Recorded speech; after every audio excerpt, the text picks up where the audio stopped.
툭하면 삼성전자를 치겠다며 악설을 퍼붓던 세계 최대의 전자제품 위탁 생산업체인 대만의 폭스콘이 2억 달러를 시원하게 날렸습니다.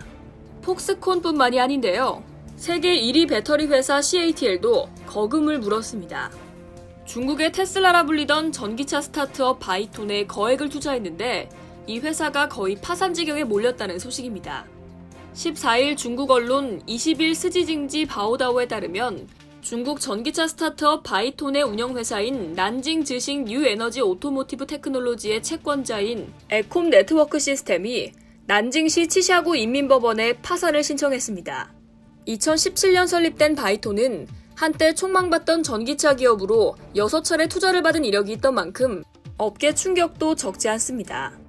이 중 5차례 투자 금액이 84억 위안을 넘어섰으며 주요 주주 중에는 중국 자동차 기업인 이치그룹, 그리고 배터리 기업인 CATL도 포함되어 있습니다. 바이톤은 지난해 중국 리서치 회사 후룬평가 2020년 글로벌 유니콘으로 선정되면서 테슬라에 도전하는 기업으로 불렸습니다. 더구나 바이톤은 올해 1월 폭스콘, 난징 경제개발구와 전략적 협력 협약을 맺고 내년 1분기 첫 전기 SUV 엠바이트를 양산할 계획이라고 발표한 상태인데요. 이를 위해 폭스콘이 2억 달러를 출자했으며 정부와 다른 기관도 2억 달러를 투자해 총 4억 달러 투자를 받은 걸로 알려졌습니다. 바이톤은 북미와 중국 등지에 거점을 두고 연구개발을 시도했습니다. 하지만 다국적 연구개발 시설 간 소통이 잘 안 되면서 연구개발 효율이 떨어졌고 본래 예정했던 2019년 10월 초도 양산 일정이 처음으로 연기됐습니다. 이후 생산과 연구개발 조율 문제로 SOP가 수차례 연기됐으며 이 과정에서 자본시장도 등을 돌렸습니다. 일본 마루베니와 한국 부품기업 MS 오토텍 산하 명신의 투자를 받았지만 회생에는 역부족이었습니다.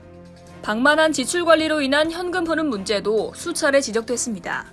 중국 언론 웨이라이치처에 따르면 지난해 바이톤을 퇴사한 한 직원은 회사가 폭포수처럼 돈을 쓴다고 묘사했습니다. 2018년 300여 명의 북미 직원이 간식 구매에 700만 달러 이상을 들인 사실이 화제가 되기도 했습니다. 이미 현금 흐름이 문제가 된 상황에서 홍보물 제작 등에 과다 지출을 하는가 하면 지난해 1월 CES 참가를 위해 30만 달러를 운송에 썼는데 이 역시 통상의 운송비로 매겨지는 11만 위안보다 턱없이 높은 금액이었습니다. 또 다른 중국 언론 치처르바오와 인터뷰한 한 바이톤 전 직원은 주요 자동차 기업은 내부 관리 제도가 갖춰져 원가를 제어하고 부서별 자금을 제어하는데 바이톤의 경우 예산과 지출이 부서 부사장의 고개 끄덕임으로 결정됐으며 관리되지 않았다고 지적했습니다.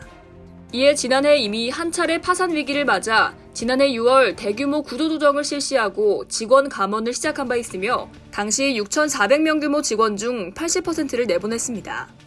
결국 자동차를 생산할 자금이 부족해지면서 올해 초 이미 난징에 소재한 바이톤의 공장이 멈춘 상태로 직원이 한 명도 근무하지 않은 걸로 알려졌습니다.